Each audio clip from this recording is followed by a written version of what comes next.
സകൃതകൃതാവായ നാട്ടുകാരെ ശ്രദ്ധിക്കുക, കലാപരിപാടികൾ തുടങ്ങാൻ ആരംഭിക്കാൻ. രണ്ട് ഓപ്ഷനേ ഉള്ളൂ. ഞാൻ ഇവരുടെ അടുത്ത് കയറി, ഓഫീസിൽ കയറി ഞാൻ ഭയങ്കര ബഹളം വെച്ചു അന്ന് തന്നെ. എന്നിട്ട് ഞാൻ പറഞ്ഞു, ഈ ഓഫീസിൽ വെച്ച് ആത്മഹത്യ ചെയ്തിട്ട് നിങ്ങളെ വെടിവെച്ച് കൊല്ലുന്നതാണ് എനിക്കിപ്പോ തോന്നിയെന്ന് പറഞ്ഞു. ഈ എബ്രഹാം ലിങ്കൻ ആരാണെന്ന് ഇപ്പൊ മനസ്സിലായല്ലോ.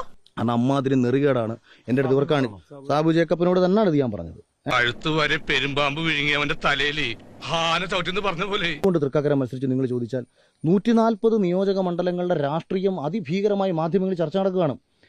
നീ ഇപ്പൊ ചെയ്തു കൂട്ടുന്നത് ദുഷ്കർമ്മങ്ങളാണ്. നമ്മൾ ഇലക്ഷൻ കമ്മീഷന് കണക്ക് കാണിക്കേണ്ടതാണ്. അപ്പോൾ ഇലക്ഷൻ കമ്മീഷന്റെ കണക്ക് കാണിക്കേണ്ട ആ അക്കൗണ്ടിൽ ഇട്ടേക്കുന്ന പൈസയ്ക്ക് കൃത്യമായിട്ട് ബില്ലടക്കം വേണം നമ്മൾ ചെലവഴിക്കാൻ. എന്തെങ്കിലും ഒന്ന് അഡ്ജസ്റ്റ് ചെയ്താൽ മതിയാ. എന്നാ നീ ഒന്ന് അഡ്ജസ്റ്റ് ചെയ്യും. 10 പ്രാവശ്യമെങ്കിലും പോകേണ്ട സാഹചര്യം പലപ്പോഴും ഉണ്ടാവും. ഇത് ആരെയും കാണിക്കാൻ വേണ്ടി പോകുന്നല്ലോ, ഞാൻ പോയി വരുന്ന കാര്യമല്ലേ. അതിന് ബെൻസിൽ പോയി വരണമെന്നുണ്ടെങ്കിൽ ഏറ്റവും കുറഞ്ഞത് 4000-5000 രൂപ ചെലവാണ്. എത്ര പറഞ്ഞു? 1200 ഞാനങ്ങ് ഉറപ്പിക്കും. 1200 രൂപ. മറ്റുള്ള വണ്ടിക്കാര് റിട്ടേൺ അടക്കം 2500 രൂപ വാങ്ങുന്നുണ്ട്. എടാ, അമേരിക്കയും സൊമാലിയും തമ്മിൽ ഒരുപാട് വ്യത്യാസമുണ്ട്, അറിയോ? തൃപ്പൂണിത്തുറയിൽ അഞ്ജലിയോട് ഞാൻ തമാശയ്ക്ക് ഞാൻ വിളിച്ചു ചോദിച്ചു, അഞ്ജലി എനിക്ക് പൈസയൊന്നും കിട്ടിയിട്ടൊന്നുമില്ല, നിങ്ങൾക്ക് വല്ലതും കിട്ടിയിട്ടുണ്ടോ? അപ്പൊ ഞാൻ ഊഹിച്ച പോലെ ഈ അനിയൻ നിങ്ങൾക്കൊരു ബാധ്യതയാണെന്ന് അർത്ഥം. ബാധ്യതയല്ല, ആറ്റം ബോംബ്. ഇവരാണോ സാറേ ഈ ജർമ്മനിയിലെ ബെർലിൻ മതിൽ പൊളിച്ചത്?